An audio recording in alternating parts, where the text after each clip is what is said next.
Hey, it's been a tough couple weeks as the market has been crashing lately. This is due to tariff uncertainties, inflation concerns, and fears of a slowing US economy or even a potential recession. The jobs report last Friday showed an uptick in the employment rate from 4% to 4.1% for February. The Nasdaq has entered the 10% correction territory, while the S&P 500 has dropped 5%. Many well-known large-cap stocks has fallen even further from their recent all-time highs.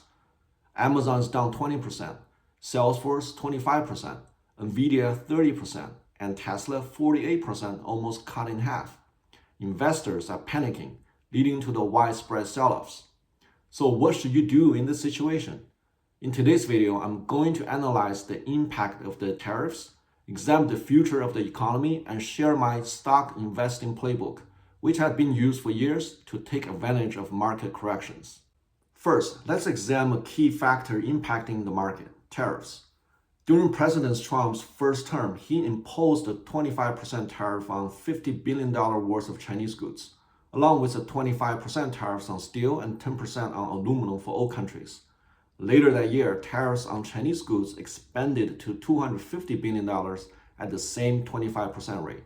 In response, affected countries imposed a retaliatory tariffs against the US.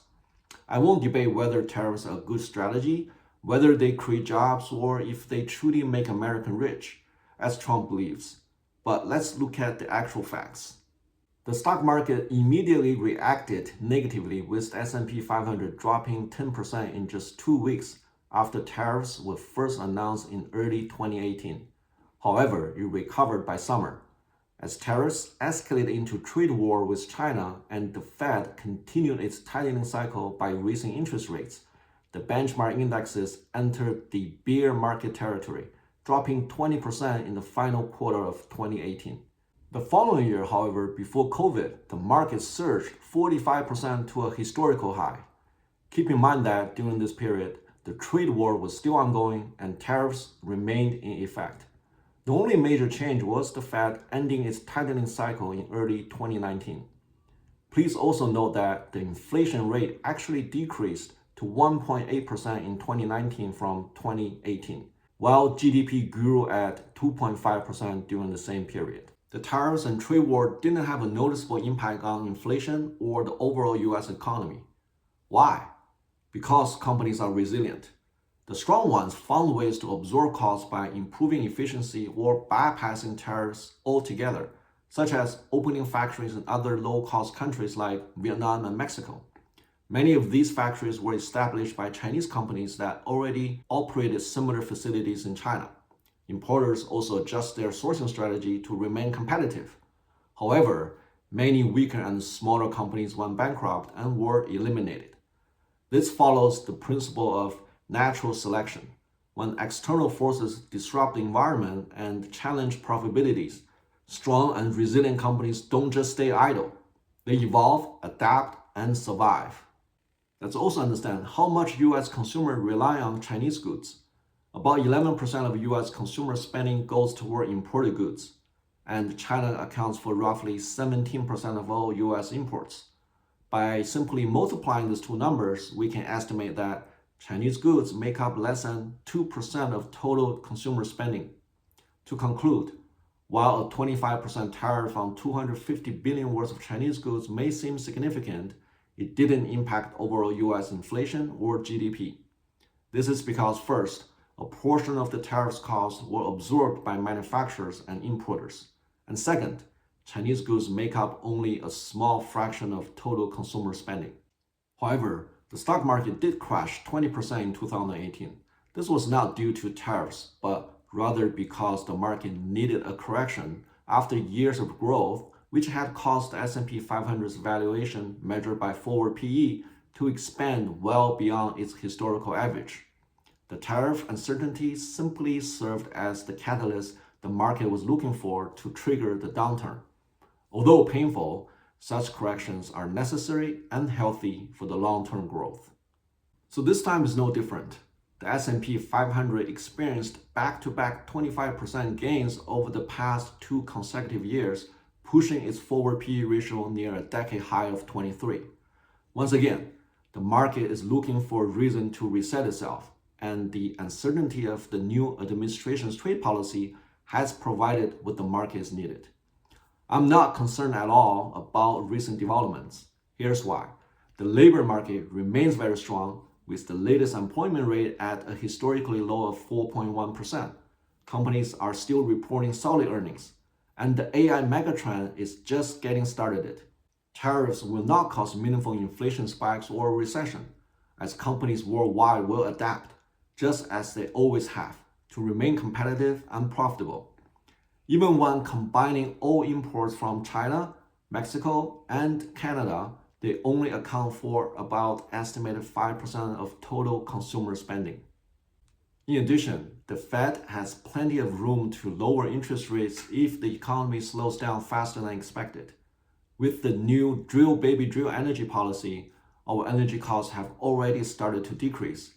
Crude oil prices have dropped from $80 to $67 per barrel since January. This can also help offset any price increases resulting from the tariffs, as the energy costs account for about 5% of total consumer spending as well. Last but certainly not least, the new administration has yet to release its tax cut plans. This will provide a powerful boost to the economy. In my opinion, this hasn't happened yet because the government likely trying to achieve meaningful savings and generate revenue from tariffs before redistributing it through tax cuts. When considering all these factors, I'm feeling pretty optimistic about the future of the US economy. If you disagree or are concerned about a recession, feel free to share your thoughts or reasons in the comments. This is why I'm buying the dips now, just like I've done in the past during similar situations. Check out my other video where I talk about how I beat the S&P 500 over the past 10 years. However, I can't predict the market bottom. It could stop at 10% or 20% like it did in 2018. But I don't expect this correction to be severe as I don't see any systematic issues at the macro level. The market was simply overvalued and it needs to release some air from the bubble. My playbook during a market correction is: first, stay optimistic and excited when other traders are fearful and panicking. I'm looking at a 3 to 5 year horizon. The recent volatility is just a small blip in the long run, and I know that the market will reach new highs in the coming months and years.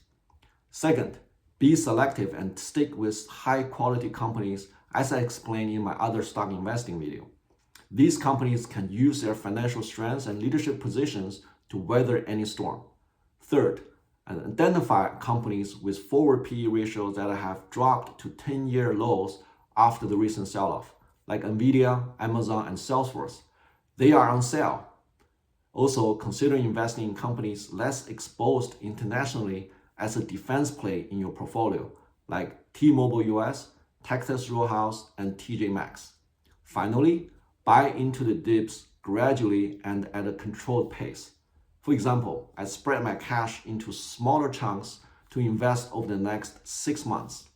By the end of my buying cycle, I still have at least 5% cash reserved unless the market crashes 50%, in which case I will go full in.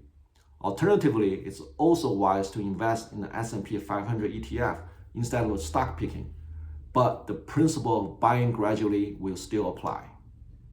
To ensure you have the cash available to invest during market downturns, one critical aspect of equity investing is managing your cash position effectively. In a bull market, keep your cash position at least 5% and gradually increase it to between 10 to 15% after the index reaches all-time high and its forward PE starts deviating from the historical average. Raise your cash position to 20% once the Fed signals the pause in the easing cycle or the start of a new tightening cycle. This will give you enough ammunition to be greedy when others are fearful. Follow me in this channel where I started posting my key trades and portfolio allocation updates. Good luck to you in these exciting times.